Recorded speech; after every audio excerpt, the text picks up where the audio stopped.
Well, hello and welcome. I'm Sue Britz, And I'm Tina Lokkbakk. Welcome to Retired. the podcast where we talk about what life is like when we put on new tread, new wheels that move us to our next adventure.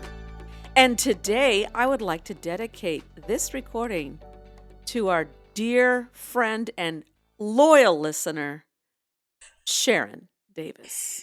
Thank you, Sharon Davis, for your feedback, your kind words, your inspiration to keep us going. Well, I think she might have this connection with us that has to do with intuition. Today's topic. Instinct, or is it intuition? What's the difference? We're going to explore that area.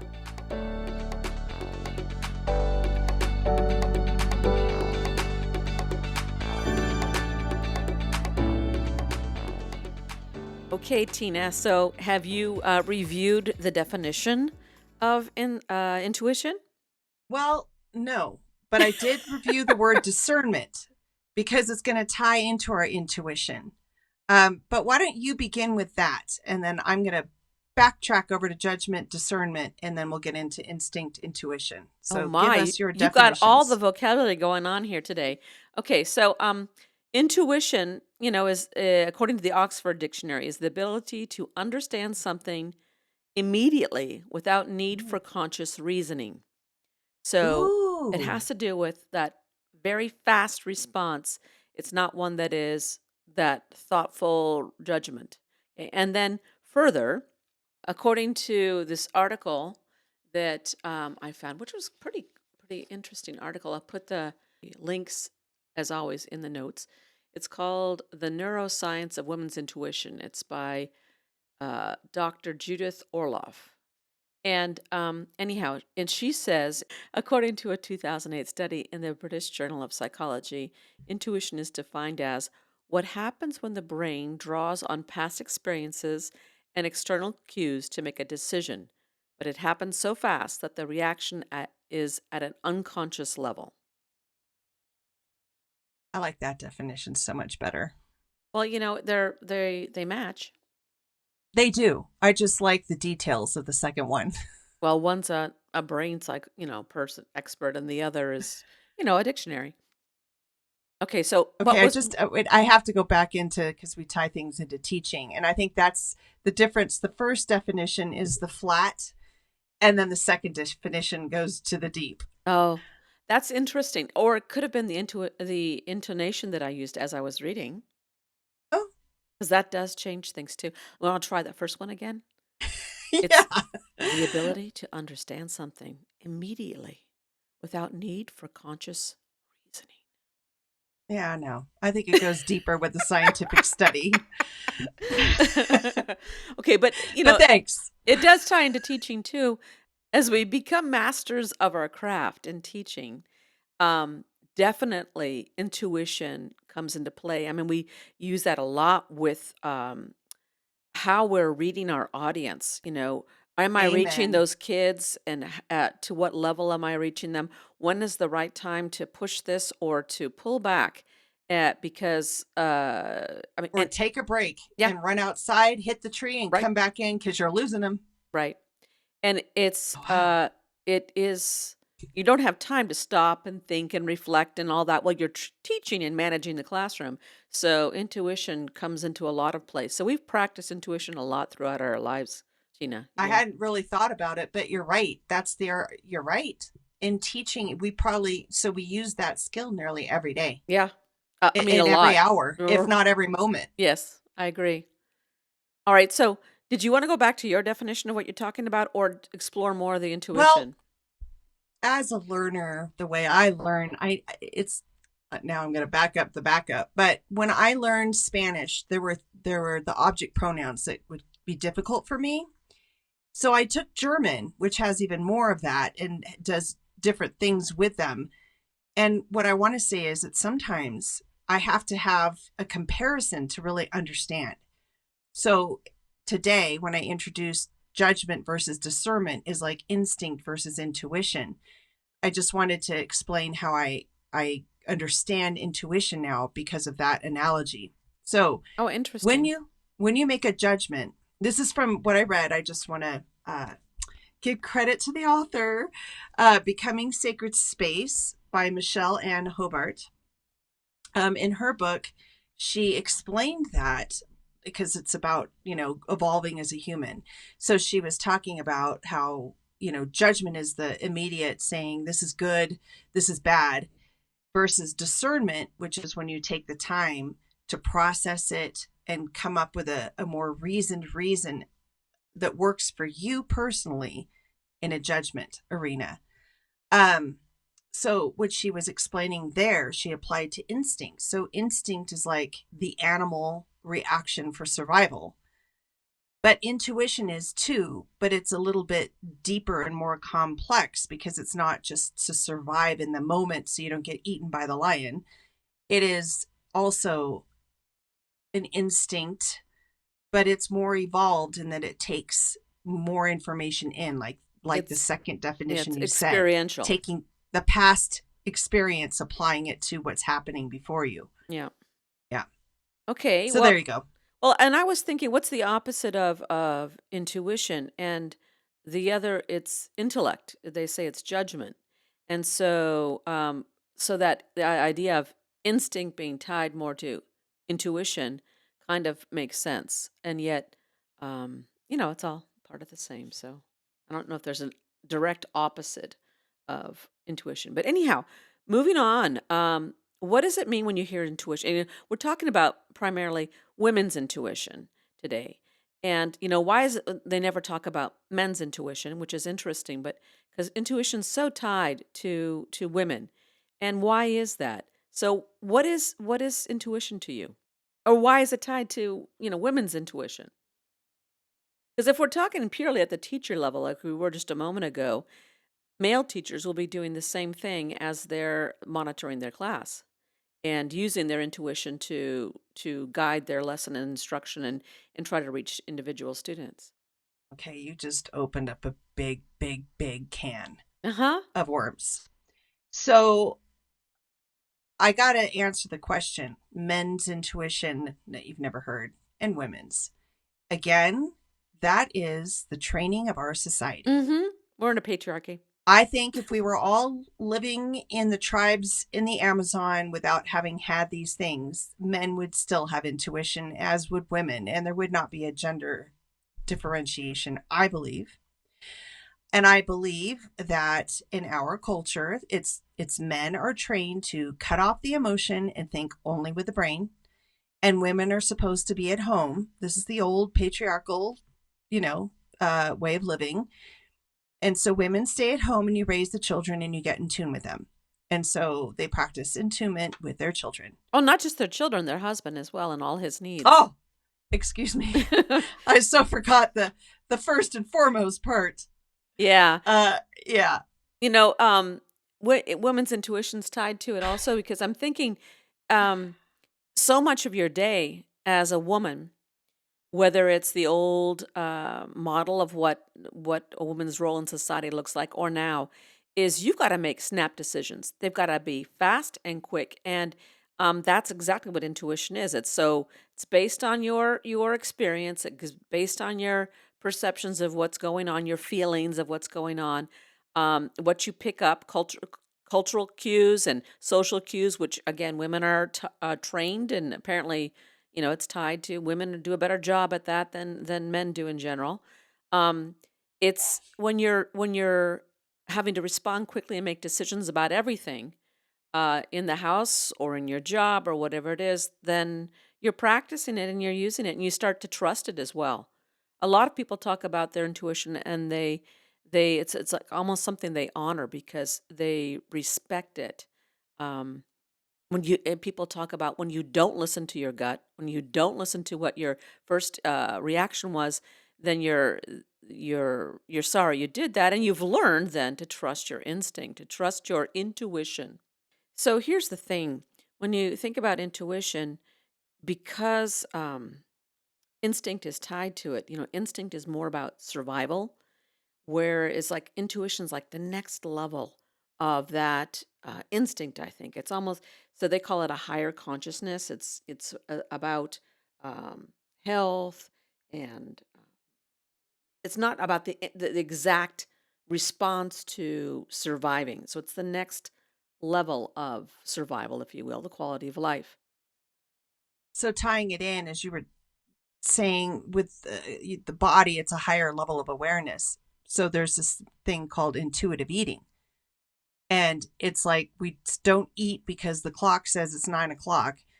And we don't eat the vegetable because we're supposed to.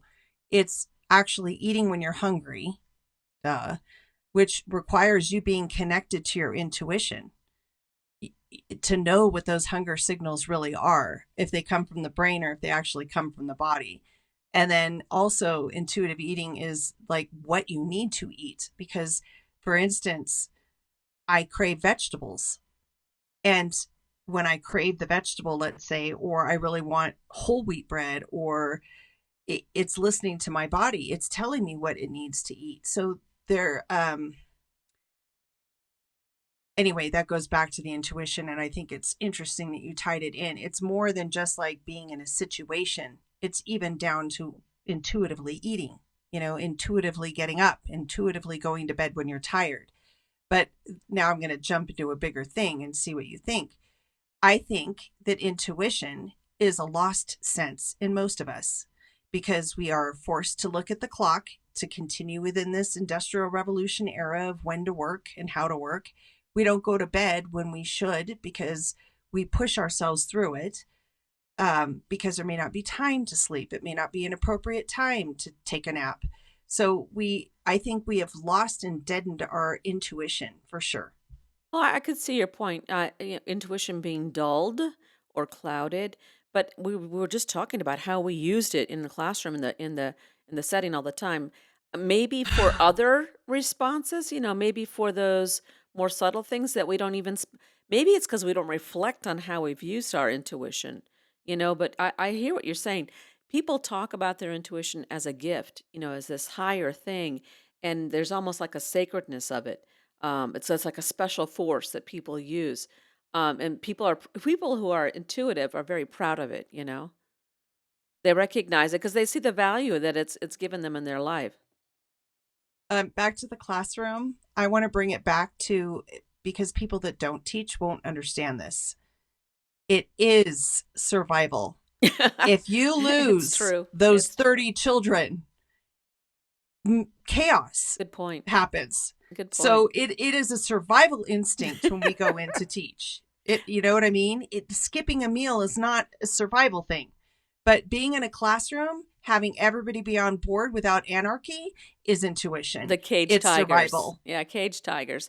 Yeah, I hear what you're saying, but to go to the next level of then like you really are watching and observing a child and oh, this isn't responding for them. So when we use it to craft the instruction, that's different. That goes beyond the survival. I hear what you're saying though, because I felt that feeling of you're a circus lion tamer and there they Yes, you are. are. Yeah, yeah. But we don't have whips or anything else. So, No. yeah, yeah. Um, So we really have to be crafty. We really have to be masters of our craft to not mhm, do it by force and fear. That absolutely. really is another level of mastering your craft. It's true. It's true. So you had mentioned, even the intuitive eating. It's interesting because this comes to another tie about what research has said about intuition. So back to that article I was saying, um, it's from a book called Guide to Intuitive Healing. Um, the Let me quote. Here we go. She says, "I discussed the neuroscience of intuition. An important aspect of this is that there are neurotransmitters in the gut that can respond to environmental stimuli and emotions in the present. It's not just about past experiences. When those neurotransmitters fire, you may feel the sensation of butterflies or uneasiness in the stomach. Researchers theorize that gut instinct, which sends signals to your brain, plays a large role in intuition." So, so it makes sense, when we've all felt the butterflies in the stomach. We've all felt this thing in the gut that goes, at that. And we always, I tend to think that is like a survival thing, like it's about a fear based thing. But sometimes it's not. It could be the delightful butterflies. of meeting someone that is attractive. It could be a moment when you're looking at the beauty of nature and you feel a connection to something and you figure something out about yourself or some problem you're trying to solve. So I could see how it easily would tie into to intuition.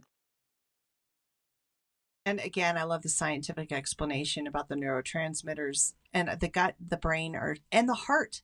Because oftentimes when you get that feeling in your gut, there's also a race in the heart. It's all connected. It's so cool, and paying it like you say, in our modern society, we don't pay attention to a lot of these things.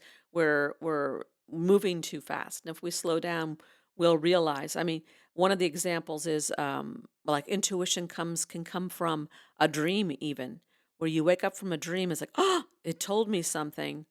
So your brain's functioning. It's creating all this stuff in your head, but that feeling when you wake up and you go, oh, this is important, and you listen to that dream or what that dream implied.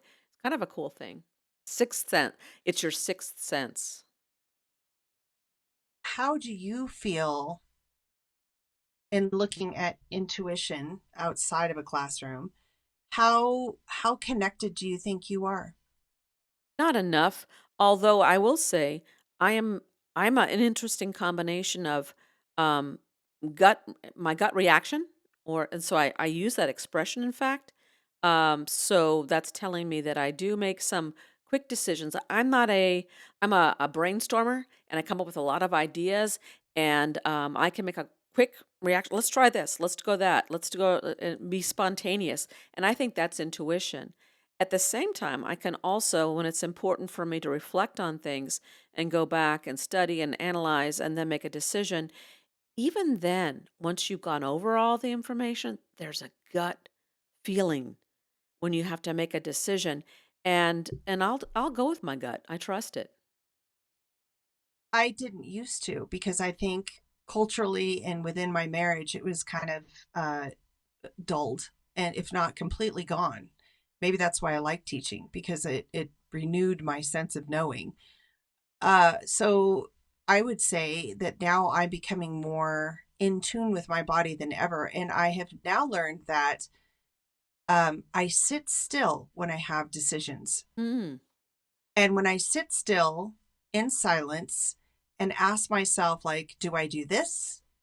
And then I wait a minute and I listen and I feel my body. So if I mm, feel my muscles tense, if I feel ick is somewhere, I know the answer. Or a relieving of stress. So then let's say I ask, do I want to do this?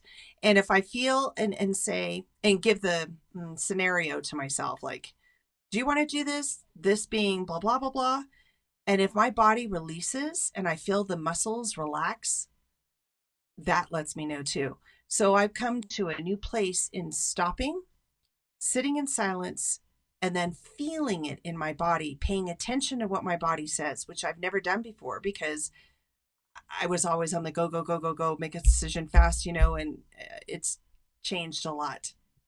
It's interesting. The That's an interesting way to use intuition because you have to have discipline to slow down and stop and then do it. I guess if you practice it enough, it is instamatic. But to slow down that long, it kind of doesn't match with the definition of intuition, and yet it is because you're listening to your body, and it's not about mentally analyzing and processing in your brain, but rather waiting to feel what it feels. So that is pure intuition, but it's mixed in with a discipline, which is kind of neat. Yeah, and I just thank you for that word and that use because it is something that has developed. I call it my mental strength training. Mm, That's taken time and lots of practice. So it's taken years to get to the point where now when I have a decision, yeah, it's like a methodical thing to do. It's like, okay, Tina, time to go into silence. And then I do it. But like you said, it's taken discipline to slow the train down and not be impulsive in my intuition because I think sometimes I didn't know it was intuition. I think I walked around with a great deal of anxiety, not even knowing it mm. was there. So I was tight, my jaws were clenched. I found out I'm a grinder at night. I have to have a mouth guard because I've like grind down my teeth. Um, so now with taking the time, uh, yeah, I've learned that my body responds to stress. And if it releases, then I know it's a good choice. But I couldn't even be there before.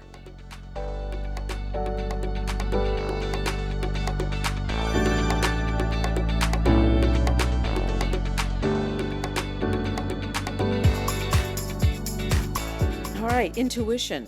It's a we were talking earlier about how some people perceive of it as wisdom, and yet and it is acquired because it's based on experience, and so there is wisdom in that. This article that I have talked about says that many people rely on their intuition. They rely on snap judgments. And are we even aware? That's the question. Are we even aware that we rely on snap judgments? And that's kind of like ties back to what you're saying, just slowing down and thinking about how we go through the day. I know that I rely on my judgments real quickly, and and um, and yet at the same time, I also know I need to slow down and evaluate things that are more important that require that level of um, of processing. But I do. I think I do rely on it. Okay, so I'm going to throw out something kind of big, and it has to do with the psychology, because where I think intuition gets confused is, for example, if you marry someone or fall in love with someone and you don't really connect your past, sometimes what feels right is only because it's comfortable and what you know. So, a lot of unhealthy relationships, if you were raised in a dysfunctional family, you will end up finding someone who is dysfunctional, but you don't realize it because it feels good, because it feels normal to you, because you don't know something different. And that's where intuition can be blinded because you're not actually using intuition, you're using familiar. So there is a little gray Hmm. area. It's not Hmm. so cut and dry. I just want to point that out. Well, and that's interesting. If you know that in your head, then you can slow down and go back over and assess it. Huh?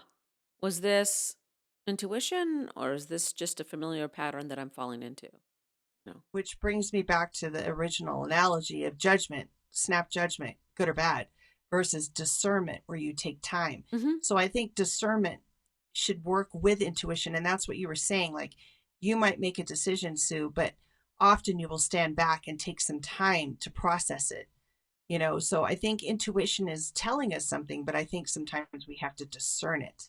Well, it's also And so, about how important is it? What priority is it? right, exactly. So yeah.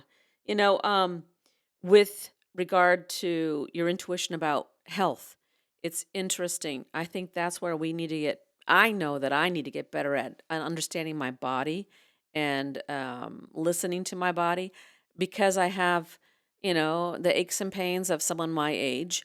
I've practiced and I've learned and practiced over a long period of time to ignore pain. And I think that that's a coping method, and you have to use it. I mean, you can't go around complaining about your aches and pains all the time. Although as we get older, we do. Um, or we share them at least. That's good. But to listen when your body, and to be able to feel when your body is not, when you're suspicious that there might be a health issue. However, that could also, I think, is in our modern society, really, we promote hypochondriac kind of behaviors, and that we think everything is cancer or everything is your heart issue. And yet we're told, listen to that. If you feel it, you should do something about it. Or maybe slow down and just listen to your body some more. I'm not sure. But yeah, that's an interesting question I have. What do you think? I pick up another thing. When you said I have an ability to knock out pain. So I go back into the classroom and there are two things that come to mind. And first is to ignore the fact, we've talked about it before, that my bladder is so full it hurts. I ignore it. It's true.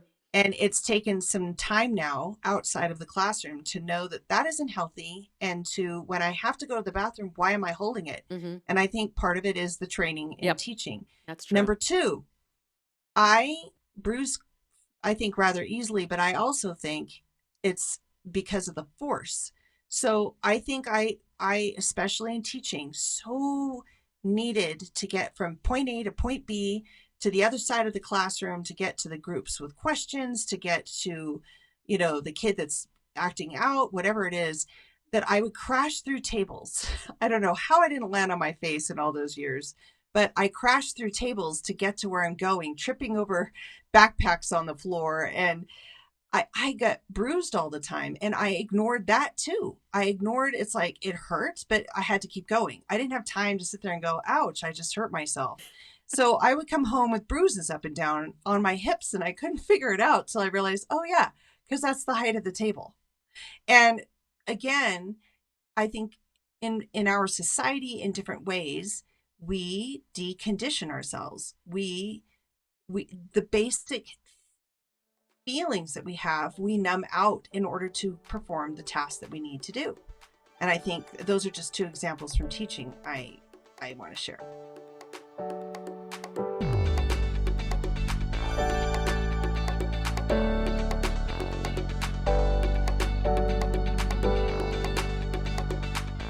All right. So let's see. I'm thinking. So you didn't respond to my question about hypochondria, though. What do you think about? Oh God. Because I mean, we're supposed to listen to I have so much to our say about it, and body. I just don't know how deep to go. I have a lot to say about it.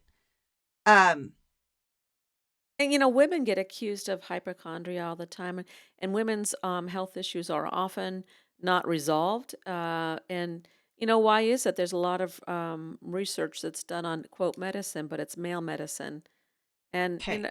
yeah, go ahead. I without going into details to answer this question, I know a lot about obsessive compulsive disorder, and part of that is the hypochondria, the fear of disease. And again, I think what happens is underlying is a great deal of anxiety that's not been addressed as what it is. And I think it's a disconnect again between the real knowing and the mental that takes over. So I think your body knows, hey, something is fundamentally wrong, and your brain overrides it with fear. But I think, again, it's the taking the time to sit in silence and really feel your body, like get in tune with your body. And there is this knowing in you, a clarity of when it is a fear and when it is not. But you can't discern it if we're always being distracted, if we're always on the go, if we're always stressed out, if we're always in the state of anxiety. Hmm. You can't tune into it. So I think, again, it's calming yourself down, which is the hardest thing to do in our world the way it is. But if you can sit in silence, I believe that there is a knowing. I think, again, it's getting back to the pulling out your strong intuition that's been dulled. Does that answer your question? I think so. So there's one more thing that I've learned in therapy that I would love the world to know, and it makes a difference. So if we're talking about using the brain or versus the gut, when you catch yourself saying, I should, blah, blah, blah, blah, blah, I should call this person, I should do this thing, don't do it. That's the other thing I've taught myself, because that is the brain usually overriding what you really know you don't need to do. It's going through the process of what we're supposed to do, which is cultural as well. But catch yourself how many times you say, I should. And if you listen to your body, it's usually in a not, because your body's saying, hell no, I don't want to do that. Stop it, stop it. And when you take the should away, then your body will relax. So just be aware. Every time you say, I should, listen to your body. Hmm. So, in wrapping up here, I'm going to ask you if you can think of at the top of your head, um, when you've used intuition and uh, and you used it and it served you well. Can you think of an Ah, example? oh, right away, one of the scariest. I have two. But the scariest one was coming out of a therapy office in the nighttime over in Sacramento, and I had to get to my car, and there was a man who was standing up against the stop sign, and everything in my body went, oh shit, this is not good. There was nothing. Um, he didn't move, but there were. All I knew is that I needed to stare him down and look at him with confidence to get to my car because I had to pass him to get to the car. And everything I'd learned was don't look weak. And so I did, and I stared him in the eyes, had a very deep hello, and I walked and I tried to stay as calm as possible and get in the car. But I knew at that moment, Sue, that was I was so close to being either raped, killed, mugged. It was bad. But again, um, I stuck strong to the strong because he knew it would be a fight, and I think he just saw it wasn't worth it. What about that man made you feel that way other than it was dark outside and he was standing at a stop sign? I think that's where we have to go into the intuition part. It was little pieces of body language. It was the looking at me with these glazed eyes, these daggery. There was no warmth. It was the eyes. It was the eye contact. It was the cockiness of the stance. Um, there was no one around. Why is he standing up against this pole? His arms were folded. But it was like the stance. The stance was like intimidating, trying to be and at the same time cocky, like uh, everything. It was Yeah. little pieces of body language. And Yeah, for all that to be processed that quickly and yeah, you made a decision about what to do. So yeah. interesting. Good. I was thinking about, intuition, things that are often tied to your instinct, like the personal safety you just described. I think most women can come up with a handful of times when they've had to um, respond and react and make decisions real quickly for their safety. I was thinking about like during the interview process where when I've been on an interview panel with people and we're deciding who's going to be who deciding on a new teacher or a principal or whatever, and you're hearing all the facts and stuff. Again, you just look at the person, you're listening, and you observe the body language, and you get a feeling.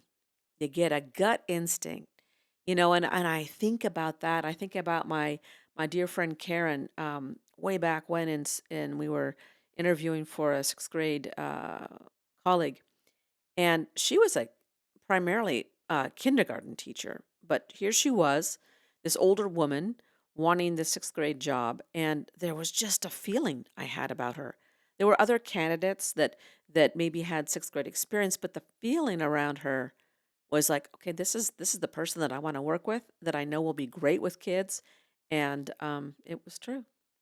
And again, it's things that we've not really been taught, but it's the making eye contact. Did they ask you questions back? Was it a brag session? Is this person warm? Is this person cold? There's a lot you can feel and read. So how would you say your intuition is? Would you say it's like pretty honed in, or Well, like I said earlier, I think, as I said earlier, I yeah, trust my intuition, and I've also with people? I should be specific with people. I think it has been pretty good. It's been pretty spot on, I think. There have been exceptions, but no, I get a good feeling around people, and unless they're really good at deception, um, or super flawed people, I don't think that you're going to get by the intuition radar. I think it works. And I think for me, I'm slowly stepping into it. I think that my brain has always overridden what my body has told me about people. Mm. So I would always give people a second chance, a third chance, Mm-hmm. because I want to be open to everybody. So I would say that I am now starting. I'm still feeling like more than a neophyte, but not much more than that, into actually reading people and accepting that what I see is true. So that's why I asked you, and that's what I meant to say, in That's people interesting. interactions. Yeah. So I think you might be wiser at this point, but this is like a baby skill that I'm still developing muscles in, because I can still completely override myself to give people the opportunity to prove. And I've often picked the wrong people to do that with. I think that that is part of our training as in our modern society, but also as women in our society. I mean, we're taught to believe that at the root, people are good, and to give them the benefit of the doubt. And especially as teachers, as empathic people, we want people to be successful and to learn and grow and make mistakes. We tell our kids, make mistakes, and you grow from those. When you've made a mistake, it's not you're a bad person or it's a bad thing. If you consciously do it and you keep doing it, well then yeah, but we all make mistakes and we grow from those. So it's tough when you're trained that way, and we tend to be that kind of people to begin with as teachers. We practice that all through our career too. Um, yeah, I could see how that would be hard to do, but good on you for spotting that in yourself and deciding to uh, build your strength around being able to read people. And as you talked about that, I realized that teaching then reinforced that, because there were some students I knew were who they were, and few, but there was like a handful that were truly kind of scary down deep. Like Yeah, yeah. probably might be a little psychopathic, sociopathic in nature. But in order to survive the year with them, I would dig deep, deep, deep, deep, deep to look for the slightest bit of something Mhm. so positive and work with it, Yep. in the hope that we could nurture this part. But I think that that's part of my blessing and curse, is that I dig, dig, dig too deep. Well, in your real life, outside of a job, you get to decide when to turn that off. When in within a job, you've got to do what you got to do. Excellent.